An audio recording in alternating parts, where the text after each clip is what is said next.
자, 안녕하세요. 북스원 카페 여러분. 오늘은 저번 시간에 이어서 이제 사림에 관련된 정치 부분을 이제 풀어볼게요. 자, 어, 조선시대 때 관련된 그 4번 문제 풀어볼게요. 63페이지. 자, 조선의 문물제도가 정비된 성종대 전후에서 새로운 정치 세력인 살인파가 등장했다. 이 살인파와 기존의 원구 세력에 구별질 수 있는 기준 두 가지를 적고 중종 반정 후 조광조 등 살인파가 시도한 개혁 정치 중 성리학적 윤리 질서를 보급하기 위한 노력을 세 가지 쓰시오. 그러니까 문제가 지금 두 개를 물어보고 있죠. 첫 번째 살인파의 기준, 두 번째 조광조가 실시한 어떤 성리학적 윤리 질서를 보급한 노력, 두 가지를 물어보고 있는데요. 자, 먼저 기준은 예전에 제가 얘기한 것처럼 여러 가지 있어요. 정치, 경제, 학풍, 사상 이런 측면으로 나눠볼 수 있고 살인파들은 이제 일단 온건파 사대부하고 연결됐지만 꼭 그 일치하지 않죠. 어떤 측면에서 볼 때는. 그래서 그는 지방의 중소지주였고 그 다음에 학풍은 사장과 달리 경학을 되게 강조했고 그 다음에 성리학 위에 학문을 배격했고요. 이런 것들을 쭉 쓰시면 되고 그러면 거꾸로 홍고파들과 대비된 모습도 이제 나오겠죠. 자, 그 다음에 윤리질서의 보건으로 그러니까 성리학적 윤리질서죠. 그래서 살인파들은 홍고파와 달리 100% 순수한 성리학자야. 그래서 홍고파들은 나는 뭐 부국강병이라든지 그 다음에 hun과적인 어떤 요소들이 좀 있어요. 한당 유학적인 요소들이.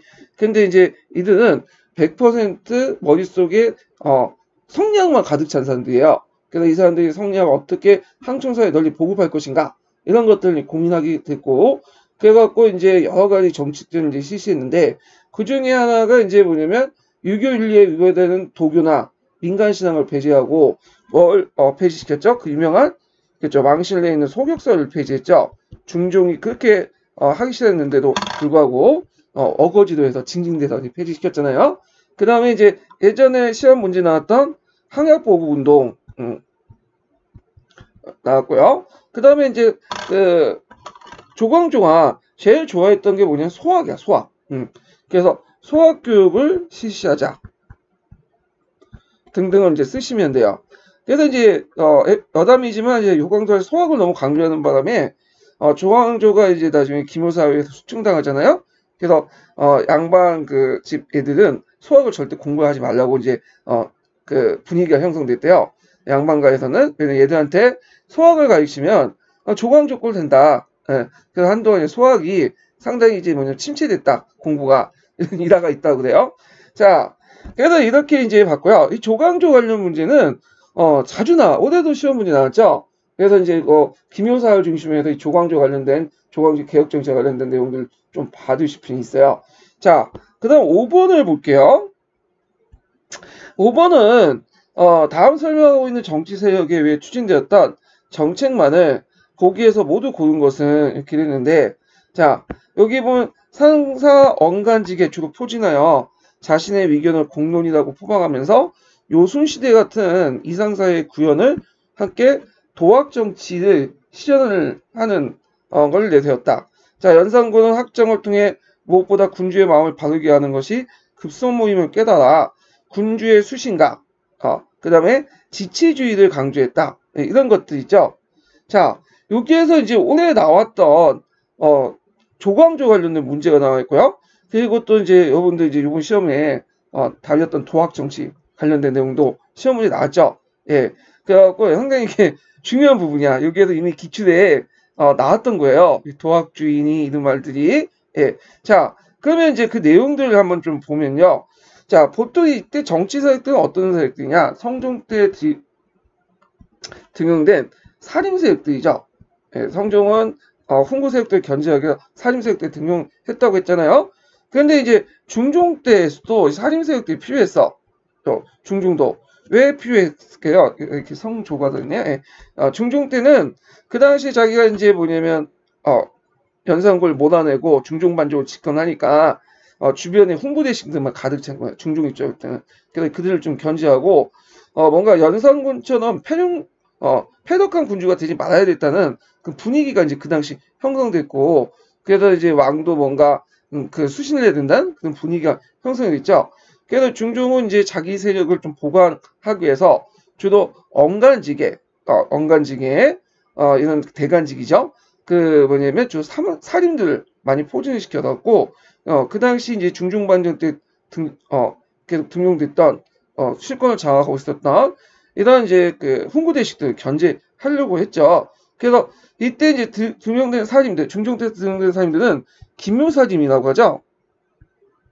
그래서 앞에 이제 성종 때 등용됐던 김종직을 중심으로 한 그 살인들은 영남 쪽의 살인들인데, 이쪽은 이제 기호 쪽에 경기도 충청도에 있던 살인들 봐요. 좀 약간 성격이 좀 다른데요. 그래서 이들은 이제 자기 잣대를 가지고 조광조 중심에서 개혁 정치를 이제 하려고 했던 거죠. 그래서 이들이 내세웠던 것은 도학 정치나 지치주의야. 정치 이념으로서. 그럼 도학 정치와 지치주의가 뭐냐? 그걸 이제 좀 파악을 할 필요가 있는데요. 이번 시험과 관련돼서요. 자, 도학 정치라는 것은 여기에서 이제 도학이라는 걸 이제 봐야 돼요. 도학은 성리학을 얘기해. 성리학. 그래서 성리학을 이념으로 한 통치 사상, 이걸 도학 정치라고 이제 볼 수 있죠. 그러면 좀 약간 막연하죠. 그러면 이제 그 구체적인 내용을 보면 여러 가지 내용으로 구성되어 있는데, 일단 성군론이야. 그래서 군주는 그 맹자의 그 왕도 정치에 바탕으로 해서 그 올바른 역할을 해야 된다. 자기가 주어진 이런 것들을 이제 그 강조하고, 그래서 이제 그 올바른 역할을 해야 되고, 그 올바른 역할이라는 건 뭐냐? 자, 임금의 마음을 뭐냐면 잘 다스리는 거죠. 그래서 이건 수신이죠. 예. 수신을 바탕으로 해가지고 뭐냐면 국가의 정사를 해야 된다. 이렇게 이제 해야 되죠. 그 다음에 또 임금의 역할 중에 하나가 뭐냐 하면 올바른 인재등용이야. 인재등용. 그래서 소인과 군자를 분별할 수 있는 악목이 있어야 되고, 그래서 그때 이제 조광조가 이런 것들 이제 뭐냐면 주장하면서 뭘 이제 주장하냐면 기존의 가거제도를 비판하면서 현량가를 주장하죠. 예. 현량가라는 것은 이런 이제 추천제도하고 그 다음에 경학 중심의 어떤 그 과목을 바탕으로 해갖고 했던 그 가거제도가 현량가죠. 자, 그 다음에 두 번째로는 재상론이야. 그래서 되게 이제 어진 그 재상을 이제 뭐냐면 선택을 해서 정치를 전개를 해야 된다. 이렇게 주장을 하죠. 그래서 조광조는 임금과 그 신하의 역할을 구분하고, 임금은 하늘의 뜻을 관찰해서 올바른 도를 머물게 하는 것이고, 나머지는 다 세부적인 정사는 신하를 담당해야 된다. 특히 이제 신하의 우두머리가 뭐냐면 재상이죠. 그래서 이 어진 재상을 뭐냐면 선택을 해서 그를 중심으로 해서 뭐냐면 정치를 해야 된다. 자, 이렇게 이제 하고 주장하죠. 그럼 뭐하고 좀 비슷해요? 정도전의 총재전과 비슷하잖아요. 그 다음에 이단 배척이야. 그래서 성리학적인 어떤 가치가 올바르게 하기 위해서는 그 당시 불교라든지 도교라든지 이런 것들 다 배척시켜야 돼. 그래서 유교적인 도의 순수성을 지켜야 된다. 이런 것들을 주장하죠. 그래서 이제 우리가 알다시피 이제 소격서 이런 것들이 폐지됐다. 그 다음에 이제 언론을 중시하는 거죠. 이 앞에 보면 공론을 중시하는. 그래서 이제 조광조는 동학 정치를 올바르게 하기 위해서는 상하 간의 어떤 의사소통을 강조했어요. 그래서 이제 올바른 통치를 위해서 나라의 선비의 조언을 구하고 그들의 의견을 경청하는 것이 도학적 왕도 정치의 필수 조건이다. 그래서 이제 유교의 정통에 보면 민심이 꼭 천심이라고 하잖아요. 그래서 그 민심을 듣기 위해서는 어떤 상소의 자유, 언론의 자유, 공론의 자유 이런 것들을 이제 강조했죠. 물론 여기에서 이제 한계는, 그래서 공론이라는 것은 민심이라고 하지만 실제 모든 민심은 아니죠. 누구의 그죠? 그렇죠. 사림들의 의견이죠. 그래서 사림들이 이제 자신의 의견을 공론이라고 포장해가지고 올리거지만 하여튼 나름대로 의미가 있다는 거죠. 그래서 성군론, 재상론 이렇게 이단 배척, 언론을 중시하는 이런 것들 여러 가지 연결할 수 있는데, 자, 이런 것들이 이제 뭐냐면 조광조의 그 정책에 반영이 됐죠. 그래서 도학 정치라는 것은 유교의 민본주의 이념을 바탕으로 하고 있지만 근본적인 목표는 왕이 아니에요. 그래서 이런 성장적 이념을 통해서 백성들의 안위를 위한 그건 정치 방안을 모색을 하고 시연하는 데 있어. 그러니까 이제 왕권 강화보다는 좀 백성 안위를 바탕으로 해 민본주의 이런 것들을 이제 바탕으로 해서 했다. 이런 것들을 좀 기억을 해 두시면 될 것 같아요. 자, 그러면 이제 여기에서 그러면 지치주의는 뭐냐? 그러면 결국에는 이런 도학 정치를 통해서 아까 지금 언급했던 도학 정치에 보여서 최상의 정치를 할 수 있다라는 게 지치주의예요. 그러면 여기에서 이제 그 최상의 정치가 뭐냐? 그러니까 이제 조광조가 생각하는 거기에 이제 상소문이나 실록 같은 데 기록 보면 이 사람은 요순 시대를 상당히 최상의 정치라고 보고 있었어요. 그래서 이제 이런 도학 정치에 의해서 요순 시대의 어떤 평화로운 시대 이런 것들을 도달할 수 있다. 이렇게 이제 주장을 하게 되죠. 자, 그러면 이제 요 관련된 내용을 이제 볼게요. 자, 여기 보면 이제 일단 조광조의 개혁 정치에 이제 관련된 내용을 찾는 거죠. 정치 세력이니까. 자, 소격서 폐지. 아까 침에 뭐와 연결됐죠? 이단 배척과 연결됐죠. 그 다음에 이제 경영 강화. 예. 그래서 이제 그 당시 조광조는 왕을 수신을 하기 때문에 여기 수신을 해야지. 그렇기 때문에 이렇게 수신하면 그냥 가만히 있으면 안 되겠죠. 왕도 배워야 될 거 아니야. 그래서 어진 신하가 와서 왕을 일깨워주고 교육을 시켜줘야 돼. 경영을 많이 했어요. 경영하면서 이제 정치도 논하고 잔소리도 좀 하고 그런 것 때문에 나중에 조광조가 이제 실각하는 어떤 배경이 또 되기도 하는데, 자, 하여튼 이런 것도 있고요. 그 다음에 또 볼 게 내수사 장리 폐지예요. 내수사 장리 폐지. 그러면 이 내수사라는 기관이 뭐냐면 왕실의 재산 관리를 하는 거죠. 원칙적으로 왕은 재산을 가지지 못하게 돼 있어요. 왜? 모든 게 다 왕의 재산인데 굳이 재산을 가질 필요 없는 거고 왕이 사리사욕에 빠지면 정치를 제대로 못하잖아요. 그래서 이제 왕은 재산을 가지 못한다. 이런 것들이 있었는데 근데 실제 그거는 하나의 이념이고 지향을 목표고 실제 왕이나 그나 왕실 이런데 이제 공중 여인들 왕비나 왕태비 이런 사람들은 이게 재산에 관심이 되게 많았어. 그래갖고 이제 왕실 재산을 관리할 수 있는 비서가 필요해갖고 2조 밑에 내수사를 뒀죠. 내수사를. 그래서 이 내수사에 누구를 임명하냐면 한간대를 임명하죠. 예. 그래갖고 뭐 세조 이후부터 해갖고 이 내수사가 이제 숨이 커지고 나중에 이제 문종왕후 때는 완전히 거기에서 해먹었죠. 완전히. 그래갖고 이제 말이 많았는데 장리라는 거는 오늘날 고리대예요. 고리대. 그래서 그 당시 내수사의 고리대가 문제가 많았나 봐요. 그걸 폐지하자. 이렇게 이제 주장을 한 거죠. 근데 여러분들 생각할 때 왕이나 왕실에서 무슨 재산을 그렇게 필요할까? 어차피 국가 재정을 쓰면 되는데 그렇게 생각할 수 있겠지만 우리가 이제 고종 때 그 정치하고 연결돼서 좀 보시면 돼요. 강무개혁 때 그 당시 국가의 공식적인 기관이었던 그 재정 업무를 탁지보다는 내장원에서 되게 그 회계나 이런 것들을 재산을 관리했잖아요. 그 이유가 뭐야? 예. 그 탁지부에서 하면 국가의 공식적인 그 기관이기 때문에 모든 이제 예산들이 다 투명하게 공개가 돼야 돼요. 그러다 보니까 왕이 자기 멋대로 이제 뭐냐면 뭔가 하고 싶을 때 이걸 뭐냐면 국가 예산을 동원해갖고 할 수가 없어. 그래서 비자금은 쓸 수가 없는 거죠. 한마디 오늘날만 하면.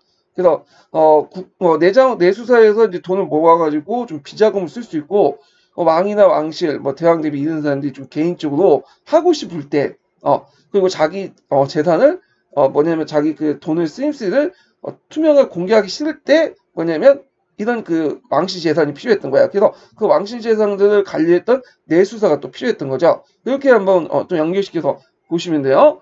자, 그래서 이제 그 답은 기흥, 니은, 니은이고요. 그러면 이조 전략의 자천제는 왜 틀렸냐? 자, 먼저 이조 전략이라는 그 직위를 봐야 돼요. 이조 전략 자체가 상당히 중요한 자리죠. 그러면 그 내용을 이제 보면요. 이조 전략은 품계상 그렇게 높지는 않아요. 그래서 5품 정도 되는 건데 2조 4단과 합쳐서 이제 2조 전략이라고 이제 하는데 그래서 이제 품계는 높지가 않아. 정 6품? 예. 정 6품하고 정 5품이겠네요. 그러니까 정 5품인 정랑하고 정 6품 4장 정도의 구성이 되어 있어요. 근데 이제 품계는 낮지만 하위직 관리대 인사권을 실제로 관리하고 있어요. 그래서 이 역대 왕들은 훈구파를 견제 목적으로 이조 전량을 주로 누굴 임명하냐면 사림세력들 임명했어. 그래서 이제 고위직 훈구파 관료들을 견제하기 위해서 여러 가지 권한을 간행적으로 줬어요. 간행적으로. 그러니까 법제적으로 준 게 아니에요. 이렇게 간행적으로 줘서 좀 훈구파를 견제하려고 이제 줬던 거죠. 그래서 이제 이조 전령에는 여러 가지 이제 나름대로 특권을 가지고 있는데, 자, 그 중에 하나가 뭐냐면 자천권이에요. 자천권. 여기에서 이제 언급한 자천권. 자대 낭천권이라고 하죠. 자신의 후임자를 선택할 수 있는 거죠. 후임자를 청궐할 수 있다. 성종 때 간행적으로 이제 확보된 권한이죠. 그 외에도 이제 통천권이 있어. 통천권은 뭐냐면 이조 전령은 이제 3자를 선발할 수 있는 권한이 있어요. 예, 그런 것도 있고, 그 다음에 이제 낭천권이라고 있는데, 보통 자천권하고 낭천권하고 합쳐서 얘기를 해요. 근데 따로 이제 얘기를 하면, 가구에 급제하지 않고 현사를 추천해서 벗을 두명할 수 있는 권한, 이런 것들인데, 이거는 잠깐 있다가 선조 때 없어졌고요. 자, 그래서 이런 권한들이 이제 성종부터 해서 이렇게 형성돼 갖고 이제 있었는데, 조선 후기 때 들어가면 이조 전량직을 이용해서 개인의 당파와 이익을 이제 챙기고 왕의 인사권을 침해한 부분이 생기니까 폐지의 필요성이 부각된 거야. 그래갖고 이조 전량의 이제 중요하게 자천권 있죠. 그래서 이 자천권을 그 당시 숙종 때 폐지됐다가 다시 부활됐다가 완전히 폐지된 건 영조 때. 그러니까 이거는 이제 조선 후기 때니까 이제 약간 시기적으로 멀죠. 그러니까 기읒, 니은, 니읒 이렇게 이제 보시면 되겠죠. 자, 그 다음에 이제 6번 문제 볼게요. 자, 6번 문제는 6번, 7번, 이제 8번은 이제 뭐냐 조선시대 때 정치 운영 원리였던 분당 정치와 관련된 거, 분당 정치. 예. 그래서 이 분당 정치는 의외로 좀 약간 중요시 여겨가지고 나오는 것 같아요. 그래서 이걸 볼 필요가 있는데 관련된 내용을 이제 기출 주제별 정리해서 한번 간략하게 살펴본 다음에 문제를 풀어볼게요. 자, 왜 너무 예. 자, 먼저 분당이라는 것은 뭐냐, 이거 정의를 내려봐야 되는데, 학연에 의한 분당이 공조를 바탕으로 상호 비판 체제며 사림에 의해서 주도됐던 성리학적 정치 운영의 방식의 하나다. 예. 그래서 그 발전적 측면을 강조했다. 그래서 당쟁의 개념과 대립된 개념이다. 요거 이제 하려면 시민사관하고 연결시켜서 봐야 되겠죠. 그래서 이제 시민사관 안에 당파성론이라는 게 있어요. 조선은 사색 당파 때문에 망했다. 일본 애들이. 그래서 조선이라는 민족은 항상 분열하기 좋아하는 민족이다. 이렇게 얘기를 하고 있죠. 그런데 이제 이거의 반론 차원에서 1960년대에 등장했던 것이 이 분당이라는 개념이야. 그래서 이거는 당쟁보다는 오히려 그 다음 성리학적 운영 방식이었고 상호 견제적인 어떤 체제였다. 그리고 조선이라는 사회가 500년 동안 유지됐던 게 뭐냐? 그 상호 비판 때문에 그렇다. 그래서 이제 그런 것들이 나중에 이제 성리학적인 어떤 질서가 붕괴되면서 오히려 분당 정치가 붕괴되면서 말피화되고 일당 독재하고 일문 독재해서 결국에 조선 사회가 뭐냐면 쇠퇴하게 됐다. 그래서 당쟁이라는 개념보다는 분당이라서 발전적 측면을 강조했다. 이렇게 이제 보시면 되겠죠. 자, 그 다음에 이제 이 분당이라는 말 자체가 우리나라에서 처음 나온 건 아니에요. 이거는 이제 중국에서 건너온 거죠. 그래서 중국의 분당농 같은 게 있어요. 그래서 이제 이 중국의 분당농은 제가 이제 기본 강의 시간 때 좀 얘기했으니까 이제 건너뛰고요. 자, 그러면 우리나라에 이제 특이한 분당론을 제시했던 사람이 누구냐면 이이의 분당론이 있어. 이걸 조제보안론이라고 하거든요. 그래서 당색에 상관없이 인재를 두명하고 그리고 이렇게 해갖고 이제 결국에는 유능한 사람들을 뭐냐면 쓰면 결국엔 일봉을 할 거다. 분당을 해체할 것이다. 그래갖고 이제 이이의 분당론이 이제 뭐냐면 조제보안론이야. 물론 이제 이이도 처음에는 어떤 분당에 들어가지 않았어. 이 사람은 좀 약간 중립적인 위치에 있다가 결국에는 이제 뭐냐면 서인으로 자정을 하죠. 결정에 들어가죠. 그러면서 이제 이이를 따르는 항맥들도 같이 들어가게 돼. 그러면서 이제 이가 서인으로 들어감으로써 이제는 붕당이 학파적인 성격을 띠게 됐다. 이렇게 좀 보면 되고요. 그럼 나중에 뭐 실현되진 않았지만 숙종의 탁평론의 이론적 배경이었다. 이렇게 이제 보시면 되고요. 자, 붕당 간의 변천을 보면 초기에는 상당히 부정적이야. 예. 근데 후기 때는 상당히 긍정적으로 바뀌었다. 그래서 이제 그 부정적인 것은 이제 그 당시 보통 한당 유학에 보면 붕당에 대해서 되게 안 좋게 생각해요. 예. 그래서 한당 유학에서 강조한 게 천인상성이죠. 예전에 시험 문제 나온 거. 그러니까 여기는 항제인데 항제는 누구한테만 책임져야 돼? 하늘에게 책임져야죠. 그래서 신하는 거기에 보조적인 역할을 해야지 정치적 주체가 될 수가 없어요. 근데 그 신하들이 당파를 짓고 붕당을 짓고 하면 그것은 상당히 나쁜 거죠. 하늘의 어떤 정치, 하늘의 위임받은 항제에게 도전을 하는 거기 때문에 그 당시에는 중국에서는 안 좋게 생각을 했거든요. 예, 한당 유학 측면에서는. 자, 그래서 근데 이제 후기에 들어가면 성리학적인 어떤 인식이 들어가면서 공체주의를 주장해요. 그래서 하늘의 어떤 이는 다 누구에게 보편적으로 이제 부여받게 되고, 그래서 왕이라는 신하는지 백성도 다 이가 있다. 근데 이제 왕과 신하는 지배층으로서 하늘의 일을 잘 드러내긴 사람이기 때문에 이들이 뭐냐면 같이 정치해서 백성들 교화해야 된다. 이렇게 했기 때문에 이제 같이 이제 뜻이 맞는 사람끼리 분당을 맺는 건 꼭 나쁜 게 아니다. 그러면서 이제 성리학적 가치관에서 공치주의가 등장하는데, 그러니까 중국에서도 이게 처음에 부정적이었다, 나중에 성리학적인 어떤 사고, 그러니까 이학적인 사고가 등장하면서 긍정적으로 바뀌게 되죠.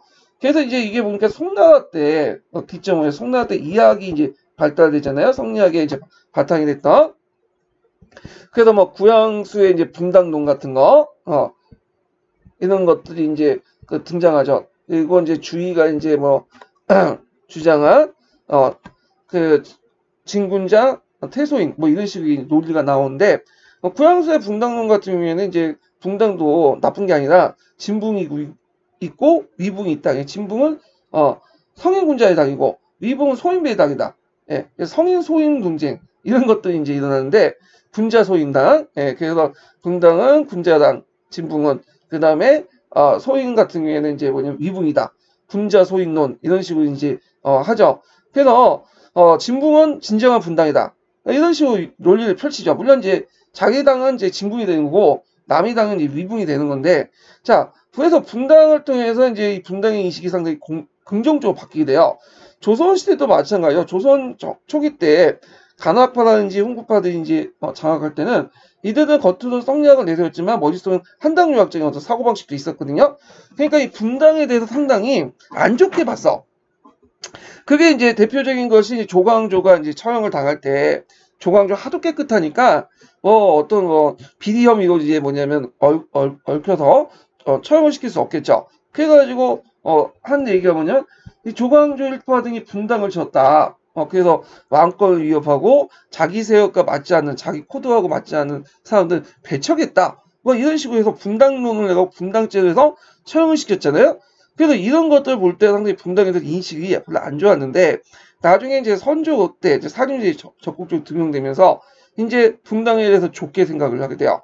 그러면서 이제 심지어는 선조조차도 이 분당을 이용을 하죠, 정치적으로. 그래서 그 밑에 보면 이제 그 선조실록에 보면 나 또한 이 소원회당으로 들어가겠다. 그래서 이제 인근 위당설이라고 하는데, 이거는 그래서 이제 왕조차도 분당에 들어가라.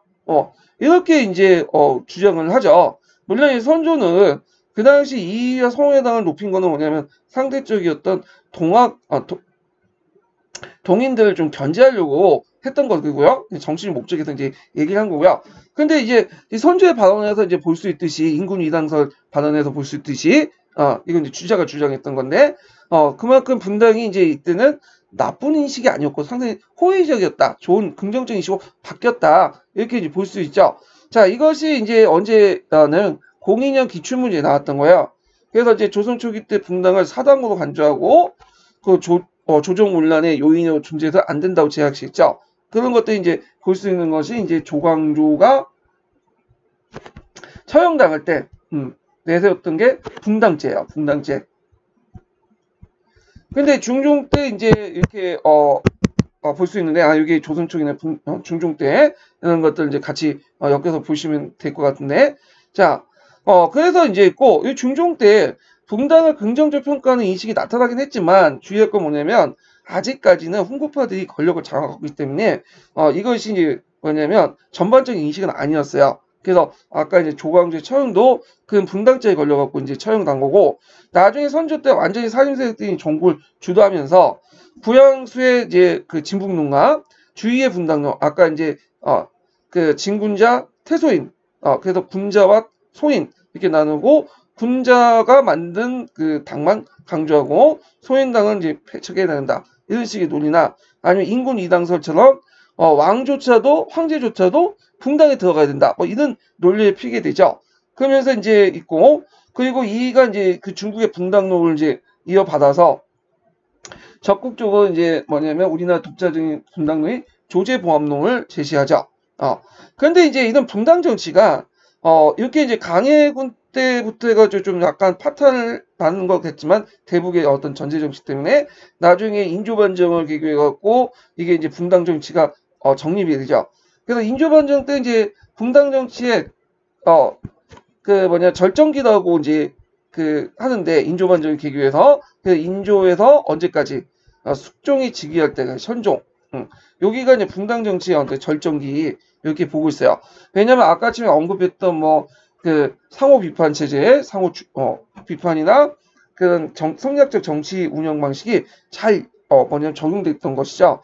그 인조반정 후에 남인하고 서인들이 정치를 주도했잖아요. 서인들이 정치를 주도하면서 남인은 이렇게 견제 세력, 야당 역할을 했죠. 근데 상대당을 논쟁이 있더라도 어떤 그 상대당을 탄압을 하지 않고 없애진 않았어요. 근데 인정해줬죠. 그것을 이제 뭐냐면 볼 수 있는 것이 예속 논쟁이죠. 그래서 1차 예속 논쟁, 뭐 2차 예속 논쟁 해갖고, 1차는 예속 논쟁 서인들, 2차는 남인들이 이제 주도를 했잖아요. 그렇지만 이제 전쟁에 패하더라도, 정쟁에 패하더라도 그래도 뭐냐면 조정이 남게 해서 상호 비판과 상호 견제를 했죠. 자, 근데 이런 것들 분당 정치가 언제 깨졌냐? 숙종이 이제 경신왕국이나 뭐 이런 갑술왕국, 기사왕국 같은 한국 정치가 강해지면서 분당 정치가 깨지기 시작한 거야. 그래서 이제 분당 정치의 이제 말패기가 이제 17세기 때 등장을 하게 되는데, 그래서 이제 17세기 말기 때 분당 정치의 말패기라고 하죠. 그래서 이때는 이제 상대당을 인정하지 않죠. 그래서 한국 정치할 때마다 이제 상대당을 뭐냐면 사사를 다발해서 죽여버려야 돼. 그래가지고 신을 말리는 정책을 하게 되죠. 그래서 자연스럽게 노론 중심의 일당 독재 형태가 등장을 하게 돼요. 예. 그래서 종전의 이제 분당 정치의 어떤 그 긍정적인 모습들이 사라지고, 이제 뭐냐면 어떤 여러 가지 모순점, 문제점이 등장하게 되죠. 심지어는 세도 정치 때 등장하면 이제 일당 독재도 아니죠. 그 노론 안에서도 그 뭐냐면 몇몇 가문들, 풍양중 씨나 안동김 씨나 박낭박 씨나 등등 이런 몇 개 가문들이 연합해갖고 정치하는 형태가 등장을 하게 되죠. 이러면서 이제 뭐냐면 일본 독재 넘어가고 완전히 이때부터 조선의 정치 체제가 무너지게 돼요.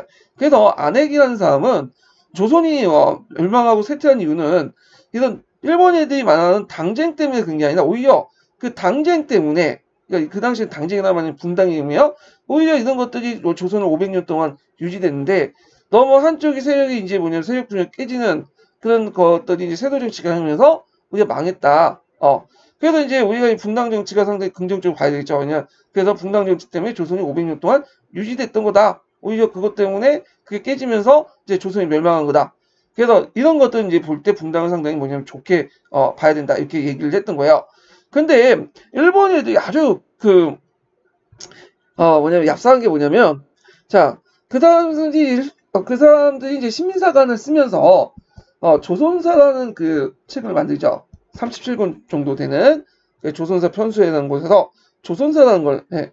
근데 그래서 이 조선사에서 여러분들 알듯 시민사관을 이제 전파를 하는데, 얘들이 그냥 말로 설명하면 내피셜이죠. 일종의 뭔가 검증을 해야 될 거 아니야. 팩트 검증. 그래서 이 팩트 검증을 이제 하는데 사료를 이용해. 그래서 조선왕조실록이나 여러 왕조 실력이라든지 여러 가지 문집이라든지 이런 것들을 이용하면서 자신의 의견에 맞는 사료들을 끄집어내서 뒷받침하죠. 이건 이제 실증주의라고 하죠. 문헌 고증주의. 자, 그래서 이건 내 말이 참말이다. 이런 식으로 얘기해요. 근데 여기는 함정이 있어. 이 실증주의나 문헌 고증주의는. 자, 뭐냐면 보고 싶은 것만 보는 거야. 그래서 이 보고 싶은 거 보고 이걸 어떻게 왜곡 해석을 하는 거죠. 그러니까 예를 들어 내가 여기 가설 설정해 놓고 뭐 K대학생들은 맥주를 잘 마신다.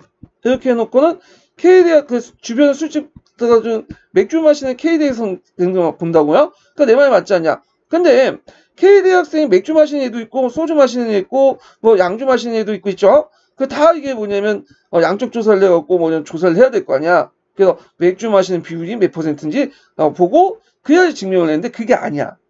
마찬가지로 이 당시 이제 그 쓸 때 사율 조사할 때 자기가 나름대로 한국인들은 이렇게 당파성을 가지고 있다.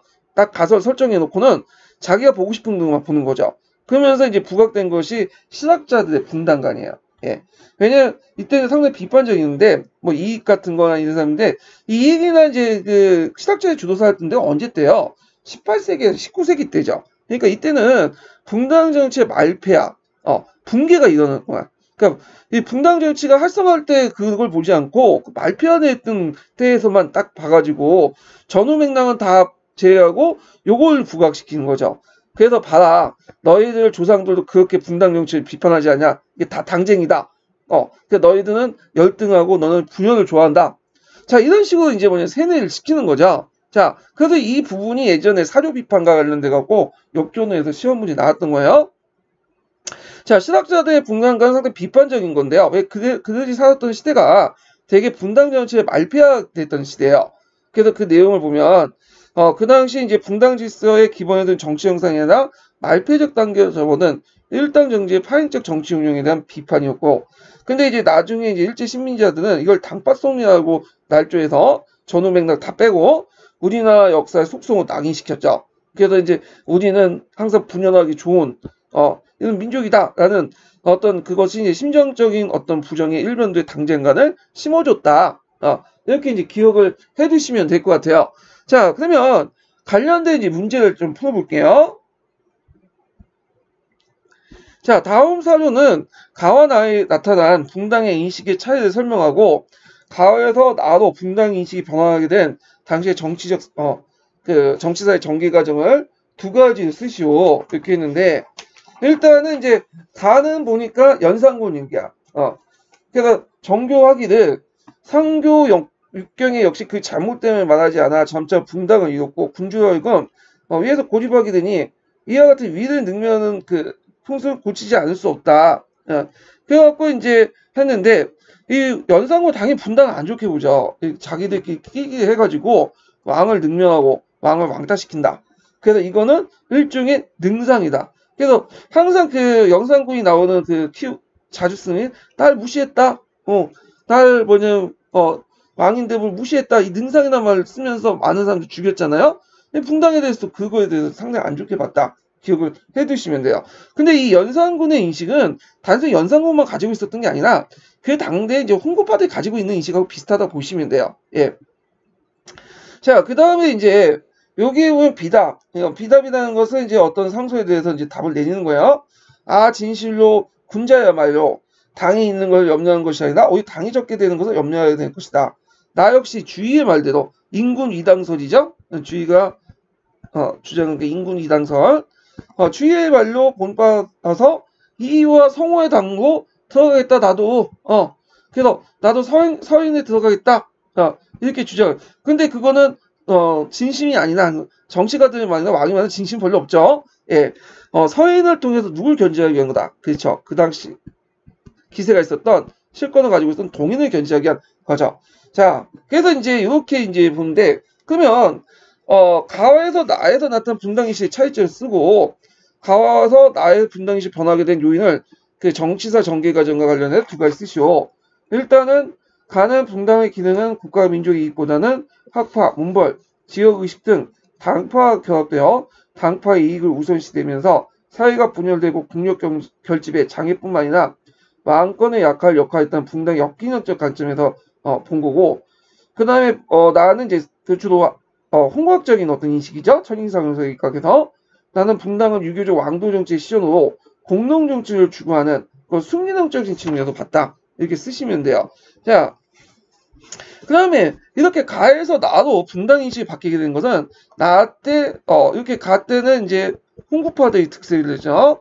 근데 나 때는 누가 이제 정권을 장악하죠? 선조 때니까 사림들이 정권을 장악해요.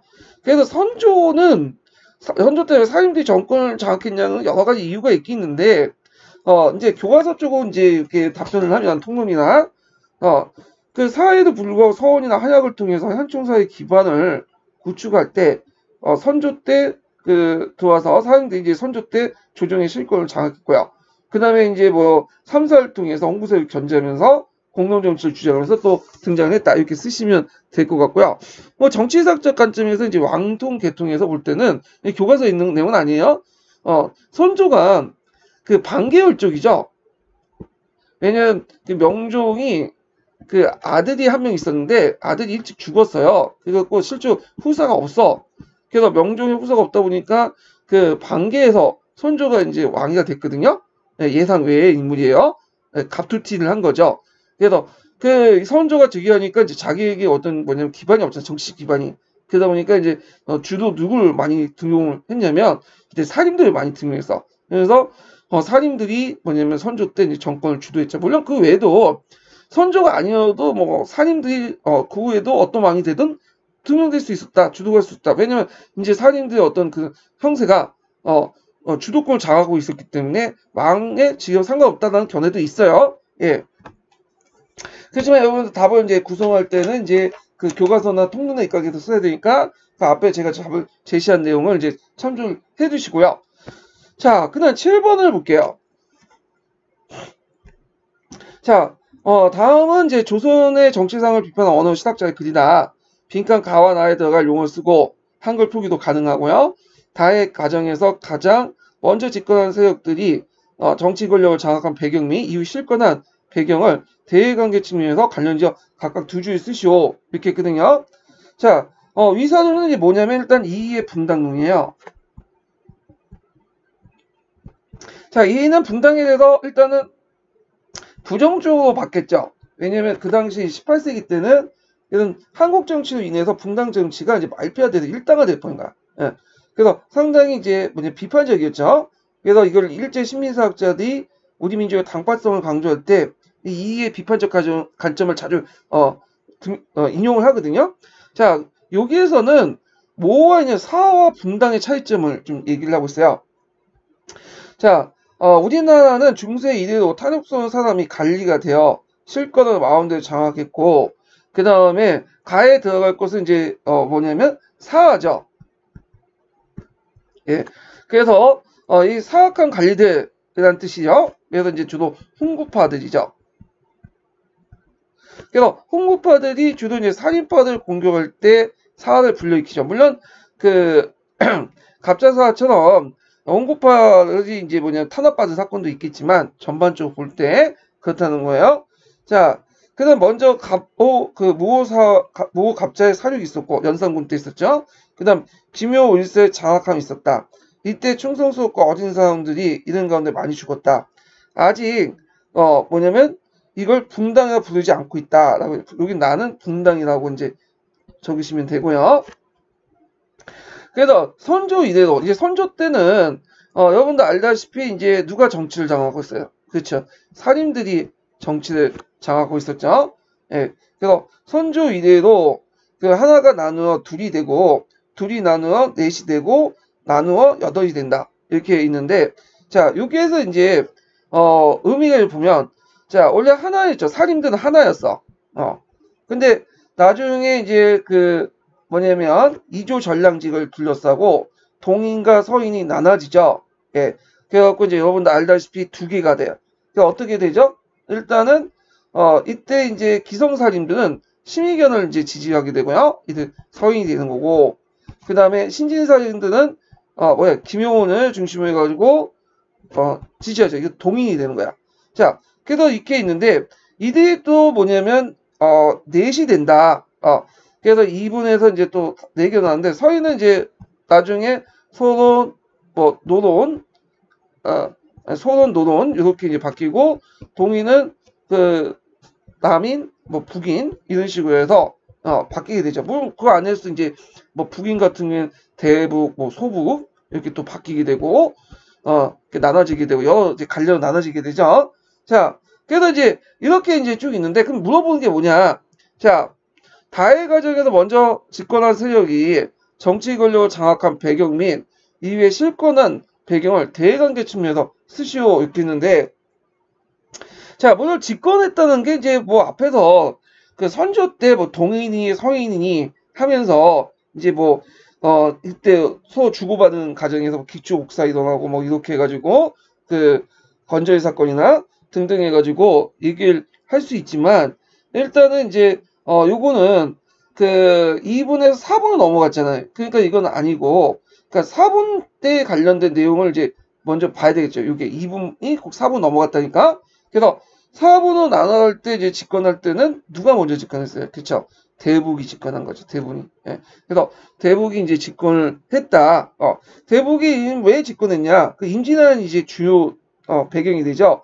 자, 임진왜란이 일어나니까 그 당시 조식 문화에 있었던 각제호나 정의원 같은 의병장들이 활동을 해서 커다란 공을 세웠고 강해군은 이제 그 아버지 선조부터 이제 일본군에 의해 서울 함락 직접 세자로 책봉됐죠. 그래서 선조에 따라 의주를 갔다가 의주에서 조정을 나누죠. 분조라고 하죠. 그래서 분조 활동을 통해서 그 당시 그 의병들 지휘했고 이때 이제 의병장 활동 대북계통하고 연결되면서 대북계통이 정권을 장악하게 돼요. 그래서 이제 정권 장악 배경은 북인 세력들 대북계통이죠. 주로 임진할 때 강해군을 도와서 의병장을 활동했다. 이렇게 이제 쓰시면 되겠죠. 자, 그러면 여기에서 대외관계 관련이죠. 그들이 실권한 배경을 대외관계 관련해서 보면 자, 이때 이제 그 대북 정권은 일단 일당 정제를 냈어. 그러니까 대북이 그 사림 안에서도 그렇게 다수파가 아니었거든. 다수파는 그 이와 이양 계열, 그러니까 서인이나 그 당시 남인 계열이었는데 이들은 깡깡이 무시해 버리고 객추옥사를 계기로 해갖고 깡깡이 이제 무시하고 일당 독재를 하니까 그거에 대해서 이제 불만을 갖게 되고 이제 나중에 이것이 인조반정으로 이제 연결되죠. 근데 여기서 물어보는 건 대내적 배경이 아니라 대외적 배경이니까 저 이제 뭐냐면 인조반정에 내걸었던 이제 걸 한번 상기시켜 보시면 되죠. 인조반정 때 강해군의 여러 가지 이제 실책들 언급 중에 그 당시 명나라의 제조 지은을 뭐냐면 저버렸다. 이게 예전에 시험 문제 나왔잖아요. 그래갖고 이제 뭐냐면 중립정책에서 뭘로 바뀌어요? 칙명 배경 정책으로 바뀌었잖아. 그러니까 이제 인조반정 때 그 얘기를 그 명분을 내걸었던 걸 이제 보면 실권한 배경은 뭐와 연결됐다? 그렇죠. 중립정책이죠. 그래서 이제 명가 호금사의 중립정책을 해서 그걸 올렸겠다. 이렇게 보시면 되는데 근데 이제 일단은 제 생각에는 이건 좀 약간 문제를 좀 잘못 낸 것 같아. 실권과 대외적 배경 이게 답일 거야 아마요. 교과서에 그렇게 얘기를 됐으니까 대외관계 관련돼서. 근데 이제 보통 그 대북들도 마찬가지로 그 강해군의 중립 정책에 대해서 상당히 비판적이었어요. 왜냐면 대북들도 근본적으로 얘네들 뭐예요? 성리학자죠. 그러니까 이 사람은 중립 정책보다는 대북도 침략 배경 정책을 내세웠어요. 그런데 이제 강해군만이 이제 뭐냐면 좀 밀어붙여가지고 지금 했던 거야. 그래서 이건 강해군의 정책이지 대북의 정책은 아니에요. 그래서 요거는 좀 약간 좀 교과서 통론에 좀 약간 이상한 건데 다른 이제 전문적인 서적에서 보면 강해군이 주장했다고 하고 대북조차도 반대했다고 돼 있어요. 요거는 좀 약간 생각해 보세요. 자, 그다음 8번 문제 볼게요. 8번. 자, 보기에는 이해 상성운의 일부분으로 조선 중기의 정치 참여층을 확대하면서 사림이 제기한 정치 운영 방식을 내포한 것이다. 여기 가로에 들어갈 말을 쓰시오. 이렇게 있거든요. 자, 그러면 이제 여기 이제 가로에 들어갈 말은 뭐냐? 일단 공론이죠. 사림하면 공론이라고 딱 보시면 돼요. 그래서 이 공론이라는 것은 이제 신하 백성들이 임금에게 자신의 의견을 전달하는 거죠. 이걸 공론이라고 하죠. 그래서 우리가 이제 공치주의 입각에서 이제 정치를 하는 거죠. 그래서 이제 조선사회는 성량을 내세웠기 때문에 이 공론 정치를 강조했어요. 그래서 이제 조선 초기 때부터 공론 제손, 예, 공론이 이제 머무는 곳 해갖고 언간 기능인 사원부, 사관원, 홍문관 등 3사의 언론 활동을 보장을 해줬고, 저 성종 때부터 이들을 이제 3사에 많이 등용을 했죠. 근데 사관님들은 자신이 이제 정권을, 정치를 이제 주장할 때, 어떤 정치적 목소리를 낼 때도 자신의 목소리를 꼭 공론이라는 이름으로 얘기를 했죠. 근데 실제로는 이 공론이라는 것은 백성들의 의견이 아니라 자신의 어떤 이해관계였다고 보시면 돼요. 예. 자, 하여튼, 이런 공론 정치를 내세웠다. 이렇게 좀 기억을 해 두시면 돼요. 그래서 이제 뭐 공론자는 나라의 원기가 되는 자다. 공론이 조정에 있으면 나라가 잘 다스린다. 공론이 여왕이 있으면 나라가 혼란하고 아래 윗사람이 공론이 없으면 그 나라가 망한다. 뭐 이렇게 이제 있죠. 여왕이라는 건 민중들, 그러니까 위에 전달되지 못고 민중들 사이에서만 어느 날 뒷담만 까면 그게 제대로 안 된다는 거죠. 그래서 윗사람도 항상 그 뭐냐면 백성들의 목소리에 경청을 해야 된다. 왜 뒷담 까겠어요? 앞에 대놓고 얘기하면 죽을 수 있으니까 뒷담 까는 거 아니에요? 자, 그래서 공치주의를 주장한 공론 이렇게 이제 쓰시면 되고요. 그러면 여기에서 이제 뭐 언료라든지 언권이라든지 정권이라든지 이런 것들을 이제 좀 한번 볼게요.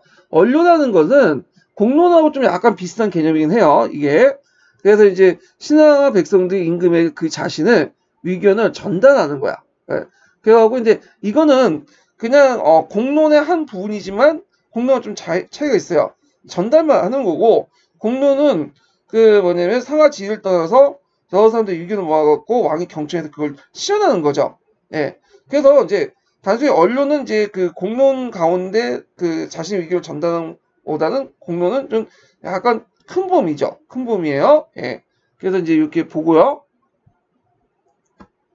그 다음에 언권이라는 게 있는데 언권이라는 것은 회의나 어떤 모임에 자신의 의견을 말할 수 있는 권리. 단순한 발언권이에요. 예.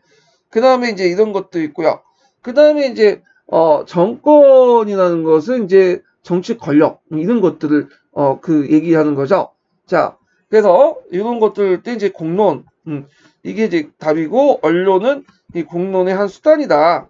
네, 이렇게 이제 인식을 해주시고 공부를 해주시는 게 좋을 것 같아요. 아 잠깐 제가 말을 잘못한 건데 아까 이제 그 공론 정의 내릴 때 언론 얘기를 좀 하면서 잘못 얘기한 것 같아요. 다시 정의내면 언론은 신하와 백성들이 임금의 자신의 의견을 전달하는 거고요. 공론이라는 것은 그 언론을 이제 열어가지고 그 뭐냐면 모든 사람들이 같이 정신한다. 그 위에 사람들이 경신해서 그걸 단순히 의견 수용 측면뿐만 아니라 실제 정치에 반영한다. 그 내용이 공론이다. 이렇게 이제 정의를 내리시면 되겠죠. 자, 그래갖고 이제 이렇게 해서 이제 분당 정치에 관련된 내용을 한번 살펴봤고요. 물론 분당 정치에 관련된 내용은 뒤에도 좀 몇 개 있어요. 엮여놓은 내용에서도 그때 이제 풀어보기도 하고요. 그 다음에 이제 볼 때 임진왜란 관련된 내용을 이제 볼게요. 자, 임진왜란에 관련된 내용을 이제 기출 주제별 정리해서 이제 한번 살펴보죠. 임진왜란. 자, 몇 페이지에 보시냐면요.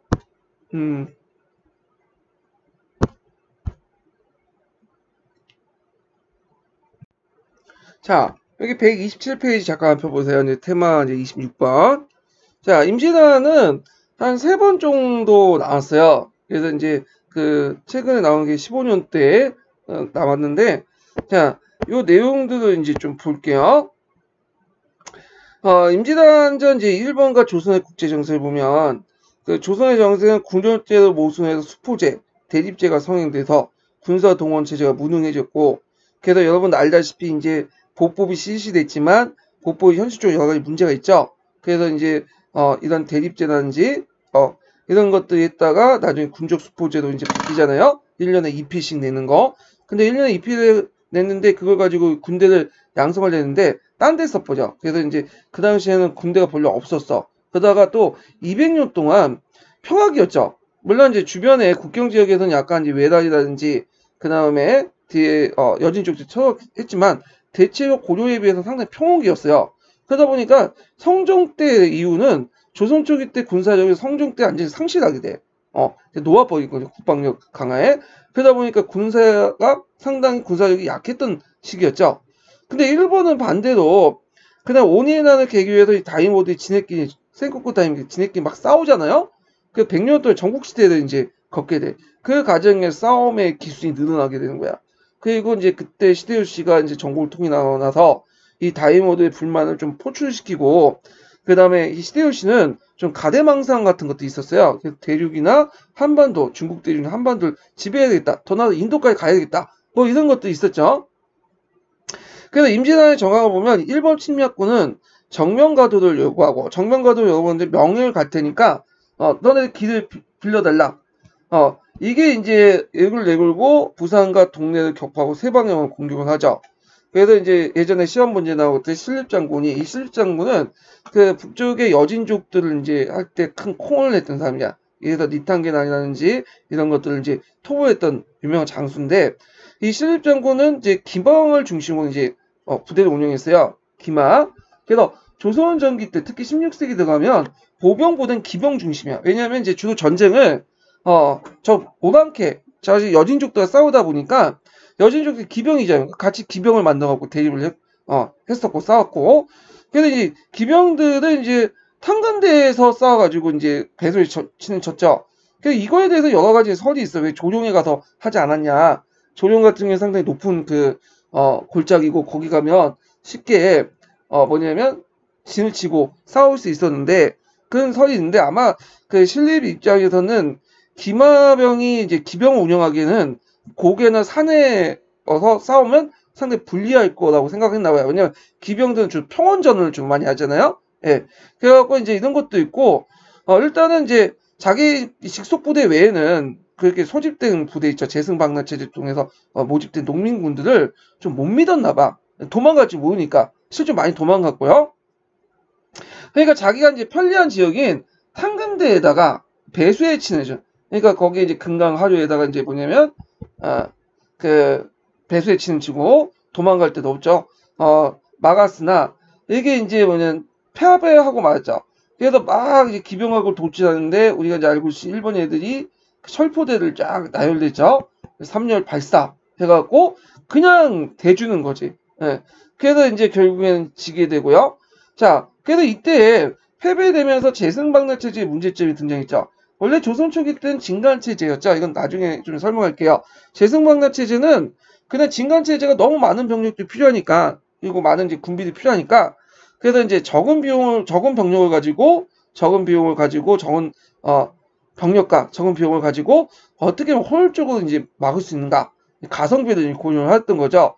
그래갖고 이제 보니까 적이 침입한 통로들이 보니까 대개보면 일정하다는 거예요. 그래서 모든 곳에 읍성에 군대를 배치하는 것보다는 적이 침입해 오면, 대군이 침입하면 각지의 그 주변에 있던 그 고을 수령들이 한 곳에 집결을 하고 군대를 모아서, 그리고 이제 서울에서 온 군대를 기다리는 거야. 그래서 그 서울에 왔던 경장 지휘 아래 전투를 하는 것이 재승방나체제죠. 근데 물론 이 재승방나체제는 여러 가지 문제점이 있어.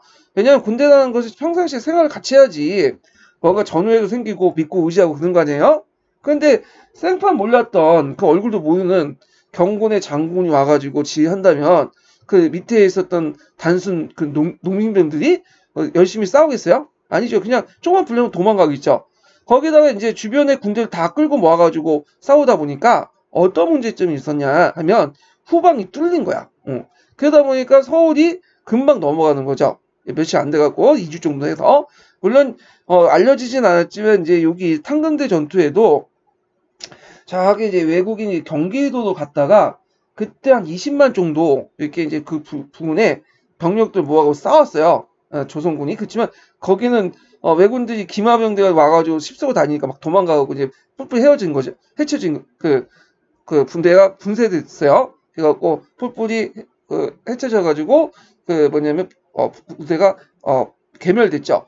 자, 그래서 나중에 이제 재승방나체제 문제가 있으니까 임진왜란 도중에 잠깐 휴식기가 있었죠. 네, 요때 다시 진간체제 복귀가 돼요. 자, 하여튼 신립군이 깨지니까 이제 서울 버리고 이제 선조가 이제 개성, 평양, 의주까지 도망가죠. 결국에는 명나라 지원군이 도축해서 평안선을 탈환했지만 벽제관 전투에 패배하면서 이제 다시 물러나고 머물게 되죠. 그동안 이제 한 4년 동안 그 당시 명나라하고 일본 간의 어떤 외교 교섭에서 이제 약간 후식기가 있어요. 여기. 자, 그 다음에 이제 주요 전투들 보면요. 진주선 전투가 있는데 이 진주선 전투는 1차 진주선 전투와 2차 진주선 전투였죠. 진주는 그 호남으로 가는 요충지예요. 그래서 이제 항상 호남을 가기 위해서는 거기를 가야 되는데, 그래서 그 당시 왜군들은 이제 호남에 가서 거기가 곡창지대니까 식량을 확보하려고 했고, 그 과정에 진주를 거쳐야 하는데, 그때 1차 진주선 전투에서 이제 진주 목사 김시민이 진주성에서 왜군을 뭐냐면 막아서 크게 승리를 하죠. 그래서 나중에 이제 김시민이 승리했지만 김시민이 그때 이제 싸우는 과정에 다쳐갖고 죽게 돼요. 자, 하여튼 자 2차 진주성 전투에서 1차 진주성이 이제 전투에 패배를 서력하기 위해서 진주성을 대공격했고요. 그때 의병과 강병이 대응했으나 성이 함락돼서 대량 학살당했다. 예. 그래서 1차 진주성 전투를 진주 대첩이라고 하고요. 그래서 우리가 승리한 건 1차죠. 2차는 아니고요. 그 다음에 행주 대첩 볼게요. 행주 대첩도 3대 대첩이라고 하는데 앞에 이제 이호성이 이제 지원차 김하병 이끌다가 벽장에서 깨졌잖아요. 그래서 움직이지 않고 이제 저쪽 이제 다시 평양으로 돌아와서 명나라 군대를 계속 움직이지 않으니까 이 당시 이제 일본 애들이 서울 한성 부근에 행주대성을 뭐냐면 행주산성을 공격을 하게 돼요. 왜냐면 권율이 그때 이제 그 명나라군과 같이 협공을 하기 위해서 서울의 그 부근에 있던 행주산성에 병력을 집결하고 있었어. 근데 이제 일단 도망갔지만 벽제가 전투도 해갖고 이호성 도망갔잖아요. 근데 이제 일본 입장 때는 항상 그 서울 북쪽에 그 주변에 있는 행주산성이 걸림돌이 되는 거지. 얘가 한번 쳐야 돼.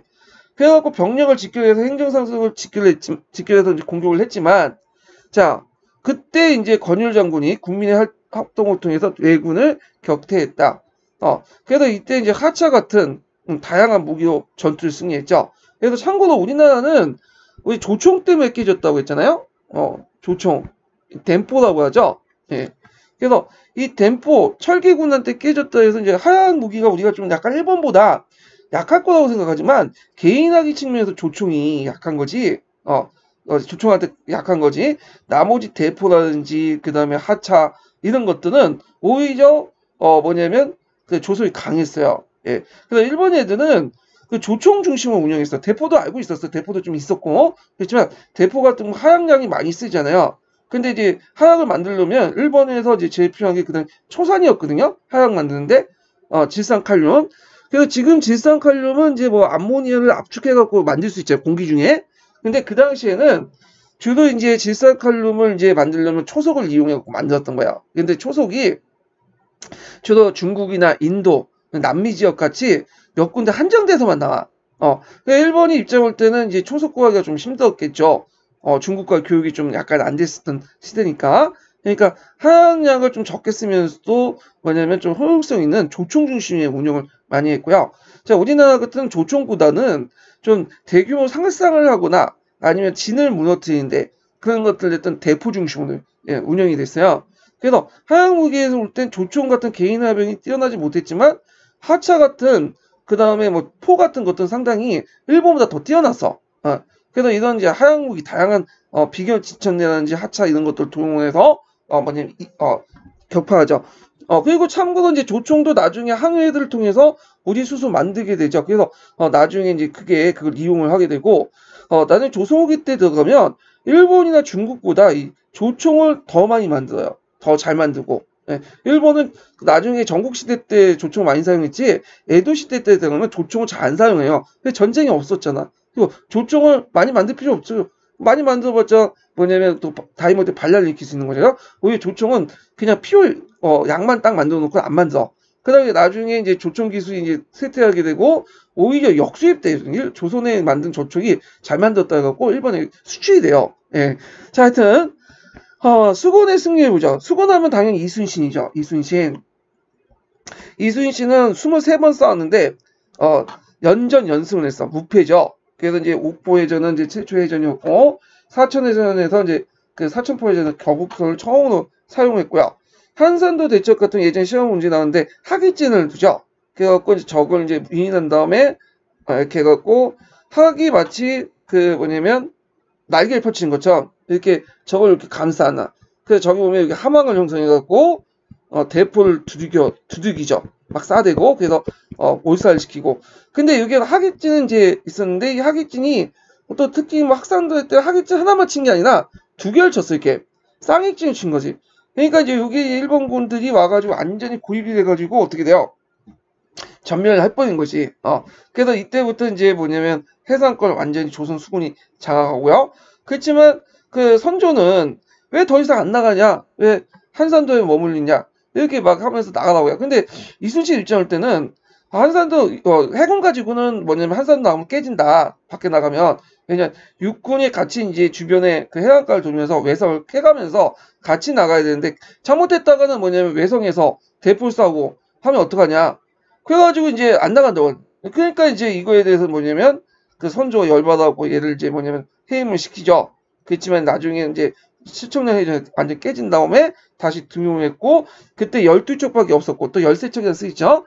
하여튼 그때 백의종군을 해서 돌아와서 이제 산도 수군 도창서 복귀한 그 이순신은 그 원군이 이제 그 7천년 해전에서 회수하고 남은 그 12척을 가지고 오늘날 올동목에서 딱 기다리고 있다가 그 뭐냐면 승리하게 되죠. 그래서 이 올동목에 그 뭐냐면 여기 뭐냐면 바다에 어떤 물살이 되게 셌던 곳인데 거기 딱 기다렸다가 그 해류를 잘 이용해갖고 승리를 하게 돼요. 이 명랑해전이죠. 거의 기적 같은 승리죠. 그래서 일본이 이제 뭐냐면 서울로 올라오는 그 길목을 차단시켰다 이렇게 보면 돼요. 그래서 마지막 노량해전에서 자기가 굳이 참여하지 않아도 되는데 저걸 살려보내서는 안 된다 해갖고 했다가 마지막에 총탄을 맞고 죽게 되죠. 예. 그래서 아주 뛰어난 장군이에요. 그래서 이순신을 보면 그 맹장이기도 하지만 지장이죠. 덕장이죠. 그래서 앞에 나가서 무조건 진격 앞으로 이렇게 나가는 게 아니라 자기가 유리한 곳을 선점해가지고 이길 수 있는 환경을 만들어 놓고 싸요. 이 사람은요. 예. 그래서 상당히 뛰어난 덕장이면서 그 다음에 용장이었다. 이렇게 평가를 받는 사람이죠. 자, 그러면 이순신의 그 수군의 활동을 통해서 왜군의 해상군과 봉쇄됐고요. 일본은 이제 수족관진 정책을 내요. 그러니까 이제 여기 보면 일본이 이렇게 진군을 해서 앞으로 나가면 그 일본의 수군이 이렇게 해갖고 해상 보급로를 통해서 육군들 지원해주는 그런 역할을 하려고 했는데 이게 깨지게 된 거야. 예. 왜 깨졌냐? 여기 딱 이순신이 막고 있어. 그러니까 여기에는 들어가지 못하고 육군이 이제 올라가다 보니까 이제 제일 문제점은 계속 진격을 하다 보니까 보급이 잘 안 되죠. 보급선이 길어져서. 군대 제일 중요한 게 보급이에요. 예. 자, 그러면 이제 육로를 통해서 이제 보급을 해야 되는데 육로는 지금이야 뭐 자동차나 철로나 이런 것도 있어갖고 대량 운송이 됐지만 그 당시에 육로 보급 힘들었어요. 많은 물자를 수송하려면 자원 인력을 가지고 많은 물자를 수송하면 해상을 통해서 해야 돼. 배를 통해서.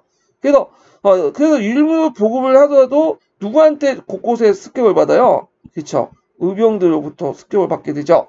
그러다 보니까 이제 그 일본군이 계속 올라가다가 어디에 딱 끄는 거야. 그렇죠. 평양성에 갔다가 여기에 의주가 있는데 바로 이제 코앞에 이제 그 선조가 있는데 얘를 때려잡을 수 있는데 이 평양성밖에 못 가는 거야. 왜냐면 가려고 해도 제일 중요한 보급품이 하나. 먹고 살아야 될 거 아니야. 전쟁을 하려면. 자, 그러니 보급선을 누가 끊었다? 1차로 이순신이 끊어놓고 두 번째는 의병이 끊어놓은 거죠. 육로 보급선은. 그 다음에 이제 그 당시에 우리나라의 주요 지역이 어디야? 호남이죠. 호남. 호남의 지방의 곡창지들을 그냥 보호해줬다. 예. 그래서 나름대로 의미가 있다. 이거 외워두시는 것도 좋을 것 같아. 이 부분은. 자. 그래서 이제 이렇게 있고, 그래서 의병들도 이제 항쟁이 있었죠. 그래서 이제 이들은 주로 양반 유생들을 중심으로 해서 이제 이끌려서 했는데, 강군에 들어가면 알지도 못한 사람은 밑에서 지휘를 받느니, 자기하고 좀 친숙한, 그 당시 양반 유생들 밑에서 하는 게 낫다. 이렇게 판단을 했고, 그 다음에 자기 지역을 지키는 거잖아요. 그리고 이제 하여튼, 사회적 지위뿐만 아니라 재산과 생명의 위험을 느낀 양반 유생 중심으로 익혔고, 일반 백성들이 동조했다. 그래서 향토 지위와 조건에 맞는 무기와 전술을 구사했고요.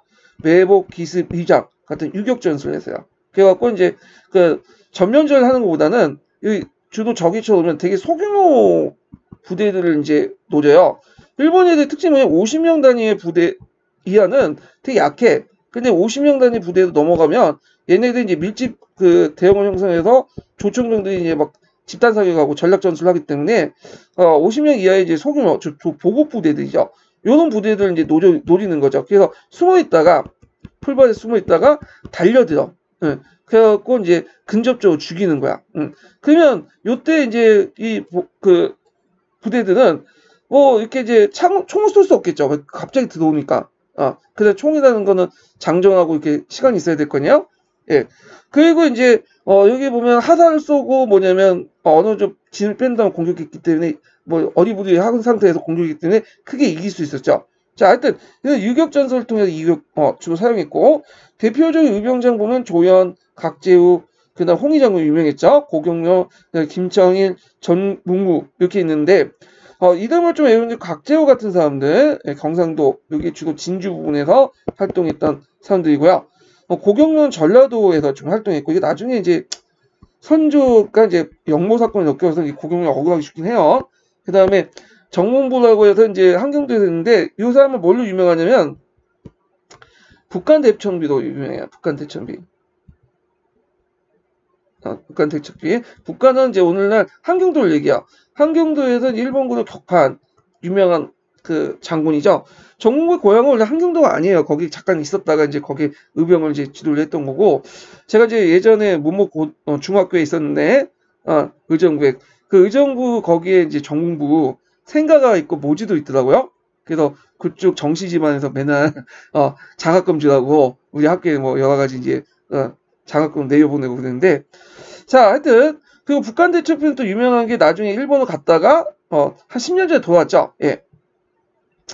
그래서 이제 합의가 이제 한 4년 동안 있었다가 다시 싸우게 되는데 이게 정유재단이라고 하죠. 그래서 종육연합군이 직산을 이제 해서 크게 이기고요. 그 다음 우리가 알다시피 명랑대첩에서 해군을 이기죠. 이때 이제 그 하이가 교섭대 결렬된 한 후전기 때, 이때는 이제 일본 애들이 주변에 외성을 쌓고 해안가에 주로 이제 전라도와 경상도 일대 외성을 쌓았죠. 그래서 여기에 이제 쭉 외성을 쌓았어. 이렇게. 대표적인 울산성이 이거고. 그래서 이제 여기는 이제 물려나고 있다가 나중에 더 지원을 받고 뭐냐면 다시 북상을 하게 되는데, 이때는 이미 뭐냐면 조선군이 예전에 조선군이 아니죠. 예. 왜냐면 이제 몇 년 정쟁을 했기 때문에 싸움을 이제 일본군만큼 더 능가해서 싸움을 잘해. 원래 우리나라 사람들이 이제 일본인보다 그 몸도 크고 그다음에 또 싸움도 잘하잖아요. 싸움 기술이 없어서 그런 거지. 그리고 이제 조총도 만들고 무기도 개발하고. 그러니까 일본 애들이 놀랬다고요. 예전에 조선군이 아니네. 그래서 일본이 이제 그때는 그렇게 뭐냐면 예전처럼 막 전진하고 그냥 안하무익처럼 이렇게 행동을 못했어. 매번 또 패하기도 하고. 그래서 결국에는 도요토미가 이제 죽자 일본군에 철수를 했다. 예, 이렇게 기억을 해두시면 되고요. 자, 임진왜란 영향을 볼게요.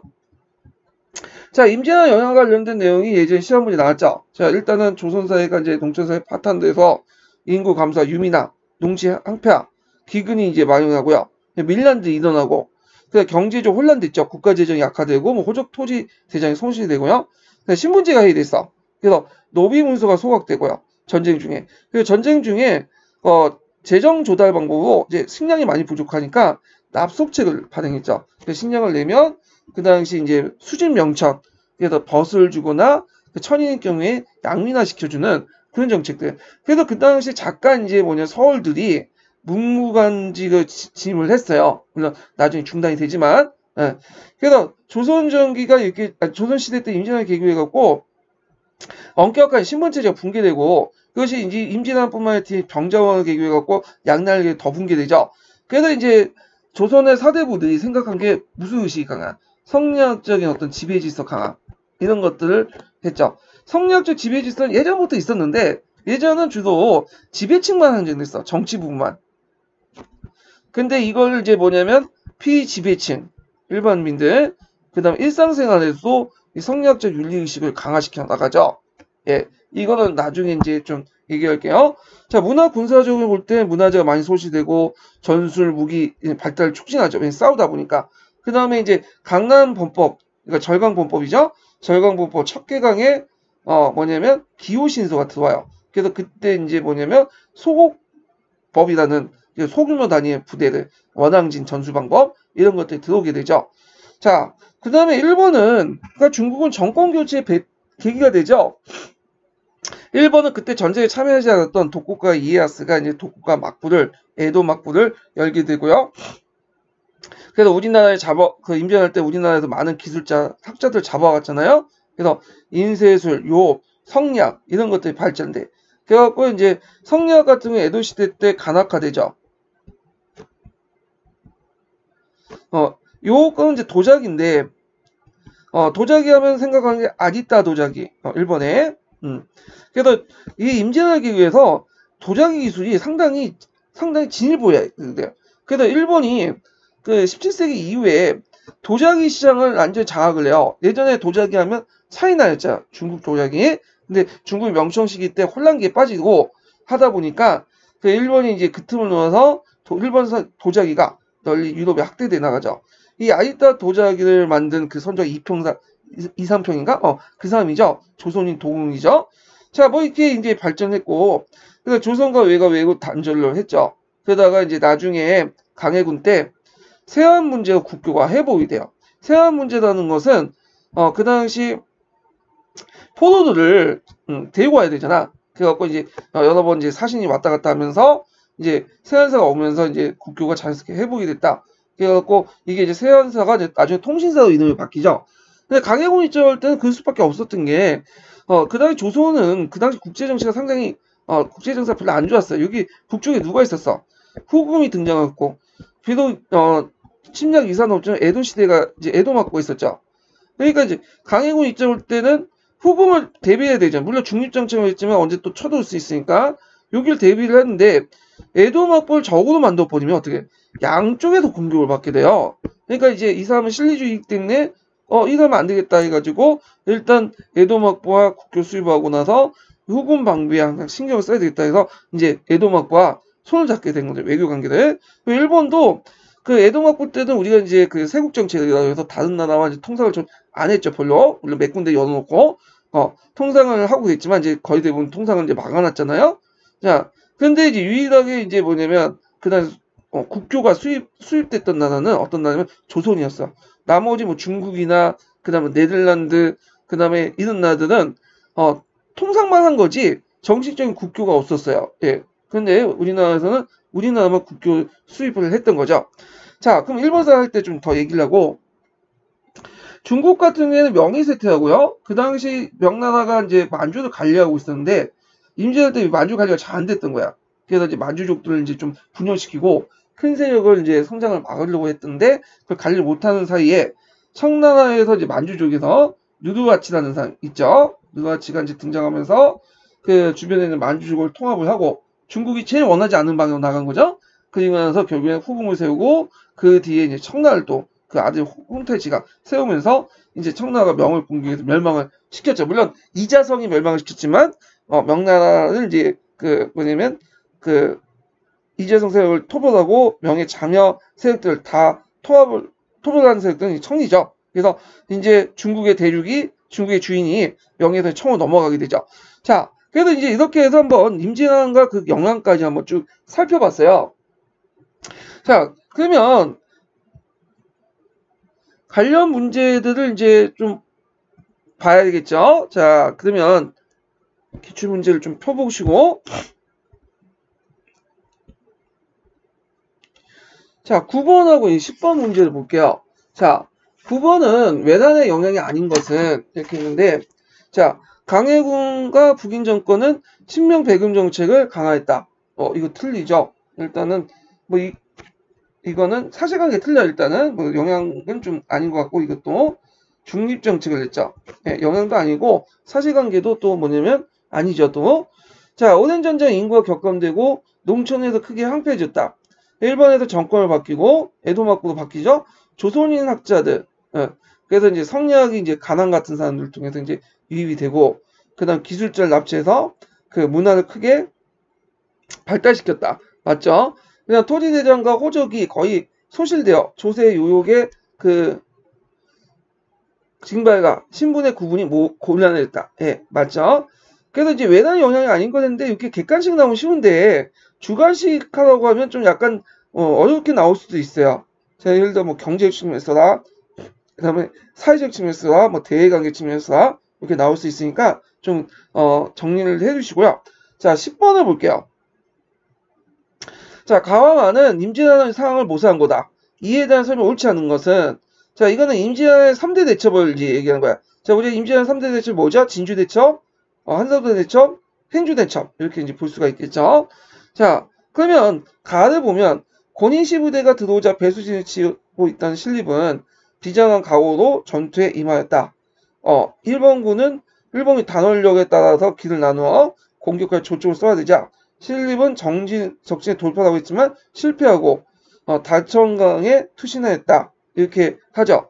그러면 이제 관련된 문제를 보면 신립으로 조선군은 기병 중심의 전략을 구성했다. 예, 맞죠? 신립 자체가 그 주로 여진족을 상대했던 그 장군이기 때문에 기병 중심의 운영이에요. 예. 그래서 나중에 이제 그 임진왜란 끝나고 나서 기병 중심의 운영 방법이 이제 임진왜란 그 일본군에 안 먹히니까 뭘로 바뀌어요? 그쵸? 보병 중심으로 바뀌어. 그래서 이제 아까 절강범법을 받아들여서 소고법에 의해서 보병 중심으로 바꿔놨는데 근데 의외로 또 호남 때는 누가 쳐든 기병이 또 쳐든 거야. 그래서 뭐 그렇게 졌는데 자 그러면 이제 2번을 나를 볼게요. 이순신의 일본군의 한산도 앞바다 유인해서 하기진을 펴서 맹렬하게 공격을 했고 조선 수군은 와키자키 전선 약 60적을 격파하고 우수한 적을 선만한 전가를 세웠다. 하기진 이거 좀 기억을 해주시죠? 예, 하기 날개를 편 것처럼 하망을 형성해서 적을 여기 들어서 공격해서 섬멸시키는 거죠. 그 당시에는 지금 좀 조선 사격이 안 됐어요. 그래서 이제 하망을 해갖고 이제 격파를 하는 방식이야. 예, 이렇게 이제 기억을 해두시면 될 것 같고요. 그러면 이걸 계기로 조선 수군은 남해안 일대의 제해권을 장악하는 계기가 되었다. 예, 맞죠? 자, 그 다음에 이제 답원을 보면 진주성의 강군민은 목사 김시민이죠. 이 김시민 꼭 기억을 해주시고 지휘 아래 끓는 물을 붓거나 집에 불을 붙여 던졌으며 끈질기게 저항하였다. 성 밖에는 최경이 그다음 최강, 인기현, 조은도 일본군 배후 교란하고 있었다. 그러니까 진주성 있으면 여기 진주성 있으면 여기에서 사방 공격을 했죠. 근데 이제 의병들이 여기에서 응원을 해주는 거야. 그러면서 후방을 치는 방식으로 이렇게 했다. 자, 근데 이제 이거는 진주성 전투는 1차, 2차로 나눈다고 했죠? 이건 2차가 아니라 1차예요. 근데 여기 보면 강군과 의병이 격렬하게 저항했으나 버티지 못하고 성은 결국 함락되었다. 이렇게 했는데 이거는 2차 때죠. 2차 때.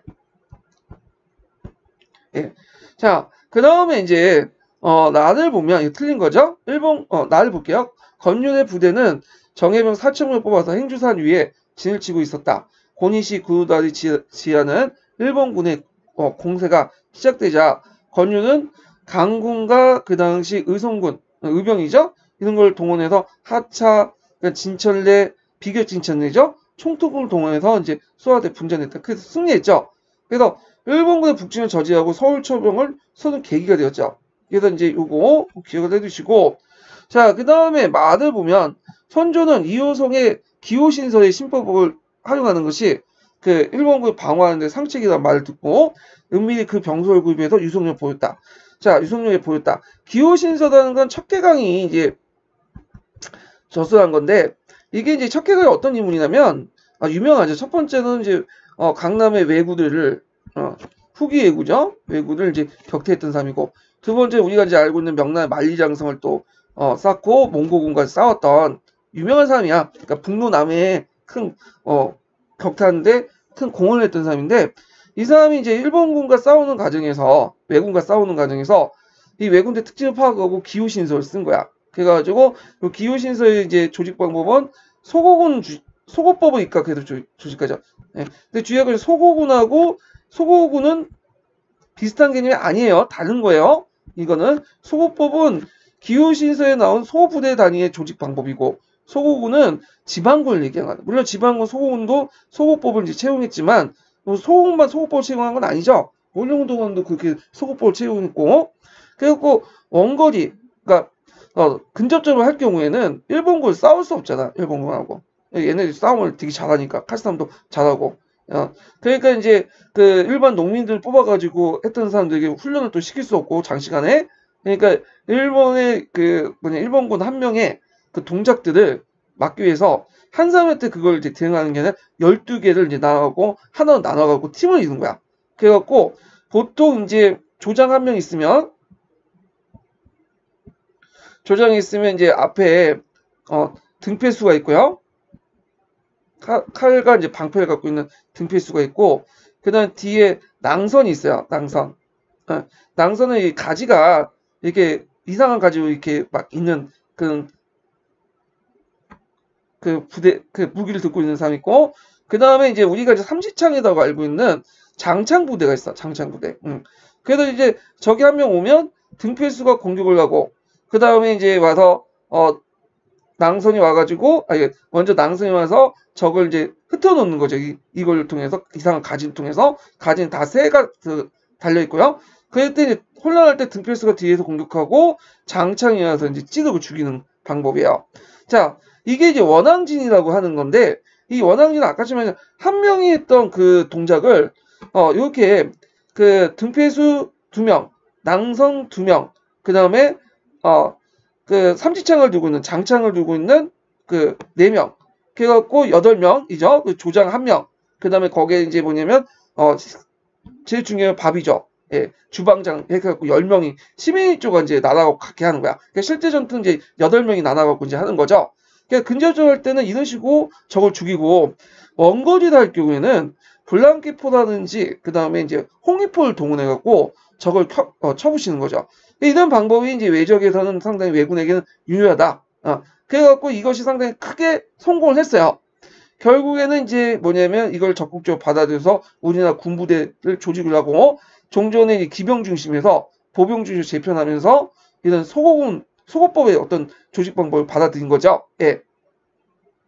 자, 그래서 기호신서의 봉법은 그 훈련도관 조직과 전술의 기본 골격이 됐다. 맞죠? 그래서 기호신서 좀 기억을 해두시면 될 것 같아요. 예.